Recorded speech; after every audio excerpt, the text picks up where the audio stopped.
मासिक पाळीच्या वेळेस त्या जागेची स्वच्छता राखणं हे खूप गरजेचं असतं. नाहीतर त्या जागेचे इन्फेक्शन्स होऊ शकतात आणि स्त्रियाच्या आरोग्यासाठी ते हानिकारक होऊ शकतं. तर आज मी डॉक्टर जानकी बोराडे आपण चर्चा करूया आरोग्य आणि स्वच्छता राखण्याच्या काही अशाच प्रोडक्ट्सबद्दल.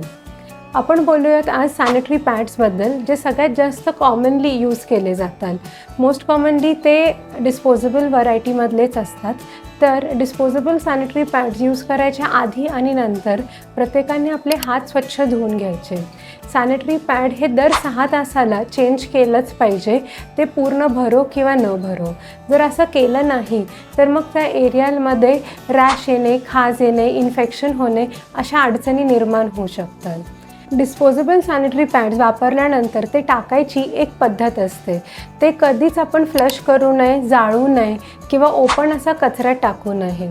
सॅनिटरी पॅड वापरल्यानंतर ते एका कागदी पिशवीमध्ये घालायचं, त्याच्यावरती एक लाल रंगाचा थेंब टाकायचा, एक डॉट बनवायचा आणि मग ते कचऱ्यामध्ये आपण टाकू शकतो. जेणेकरून जे स्वच्छता कर्मचारी आहेत त्यांना लक्षात येतं की हे वापरलेले सॅनिटरी पॅड्स आहेत आणि मग ते त्यांची योग्य अशी विल्हेवाट लावू शकतात. या विषयाबद्दल अधिक माहितीसाठी तुम्ही मला मेडिकवर हॉस्पिटल छत्रपती संभाजीनगर येथे संपर्क करू शकता. धन्यवाद.